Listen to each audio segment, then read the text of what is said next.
Welcome back, Astro Van people. In this video, we're going to be doing the rear wheel bearings on my 99 Chevy Astro. Now, I've never done this before, so you're going to learn with me, but it doesn't seem too hard. To start, we're just going to put the van in the service position.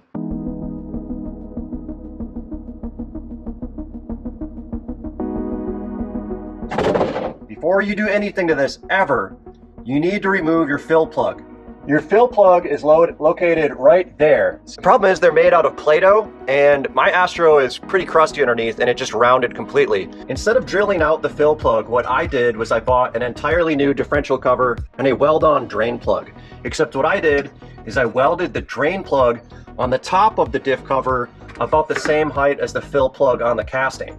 So now all we need to do is remove this, that will drain it, and then when we need to fill it back up again, we're going to use this thing.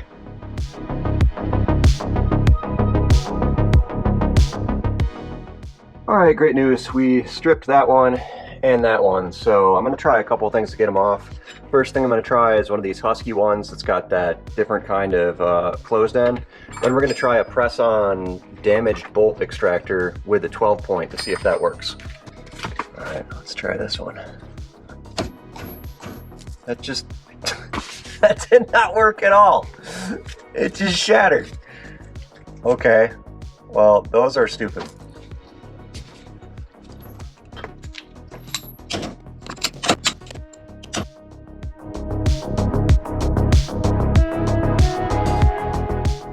Yeah, so that sucked. I did get both of them out. Now we're gonna pop it off. This thing is gonna be stuck on here pretty well because of all the corrosion. But what I'm gonna do is instead of hitting like in here, I'm actually gonna try to hit the lip forward because I don't care if I bend any of this because it's all getting replaced. What I don't wanna do is nick the sealing surface.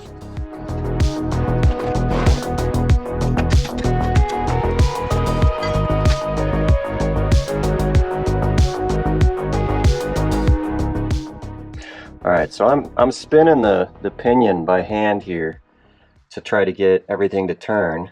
We're going to take a look at what we can see here.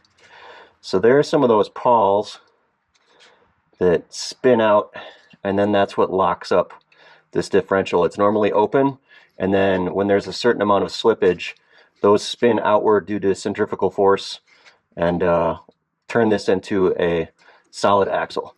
So I think what we need to start with is this guy right here.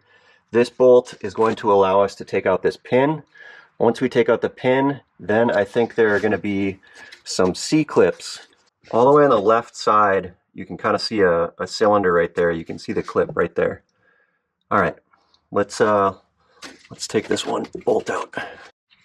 So in order to loosen this one, this is what I did. You can probably do it a bunch of different ways, but I literally just took this crowbar and rotated it down until I had the tip of it right on this large fastener here, and then I just smacked this wrench with a hammer, and that's what loosened it.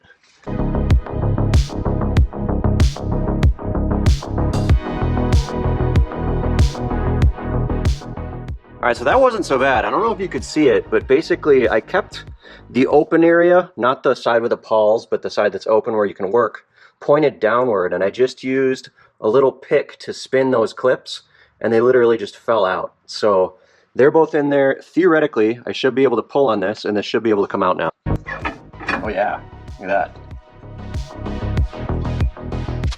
Yeah. All right, it's cold as balls, but we're actually gonna run an errand on the Hobsco. Need to pick up some tools to do the rear wheel bearings on Bad Astro over there. And instead of taking the roads, we're gonna shortcut through the woods because that's fun. I don't know how it's going to go on this bike, but let's check it out.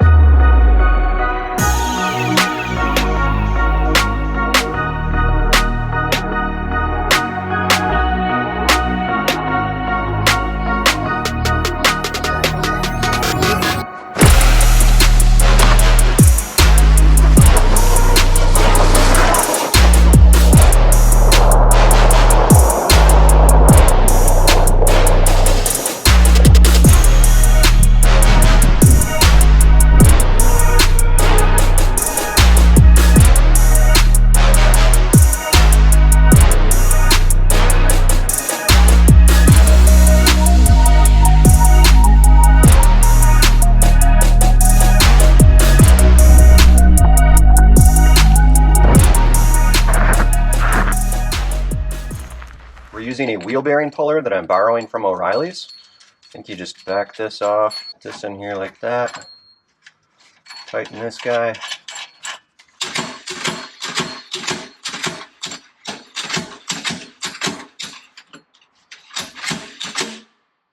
Bang, bang, boom. Now we're going to look at the axle shaft. Now if you can see the bearing surface was right here. If it's really badly worn, it's going to go down right there. It's going to be neck down. That's why they sell these things called bearing savers. They move the bearing surface out a little bit. But you can see on my axle, I have some corrosion right here, and I'm worried about moving that bearing outward. I mean, this is how it was originally, like that. You can see that the bearing is lining up with the wear mark, and the seal is lined up with that groove. Basically, the corrosion has just gotten into that and made a little groove right where the seal is. By comparison, this one, instead of having the bearing all the way inward, it's going to seat the bearing out this way, kind of like where this part is right here. So I think it's still going to seal. Either way, I don't have any other ones, so this is what we're going to do. The nice thing about these axle savers is that the seal is integrated into it, so you only have one thing to install. So I wound up cleaning the bearing surface with 220 and 320. I feel like that's pretty good. None of these little grooves are catching my fingernails, so smooth enough. On to the bearing install. We got some gear lube here. I'm going to use the old diff cover here, but basically I'm just going to throw some lube on this thing and get her moving. We're going to lubricate this whole thing because I think that that's also going to help it install.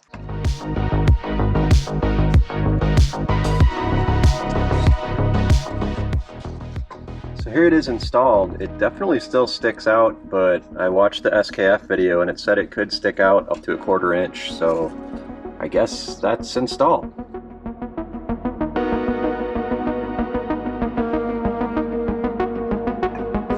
There we go. It's in. Feels good. Alright, now we need to prep the gasket to put the diff cover back on. Some people use silicone. I don't like using silicone because once it hardens, it's annoying to get off and you have to scrape it. So what I really like using is like a non-hardening gasket sealant. I think this is more appropriate for a cover that I'm going to be taking on and off every time I change the fluid.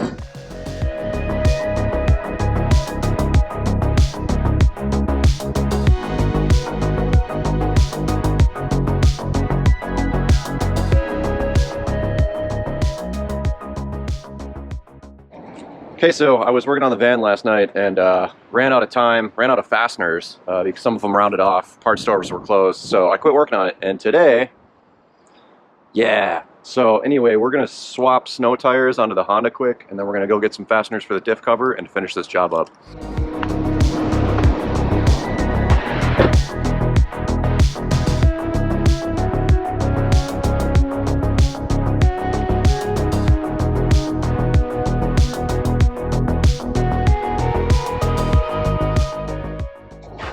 Now, some of you might be like, Rob, you're being OCD. No, I'm not. These fasteners are so smoked that another winter of corrosion will round all of them. So I'm just preemptively saving myself some time here by getting completely new fasteners, and then we don't have to worry about it.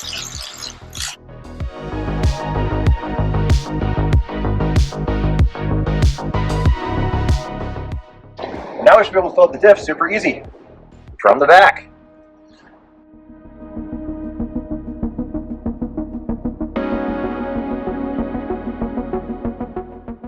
Now we just need to hook up the drive shaft and we should be able to put the wheels on and be done with this.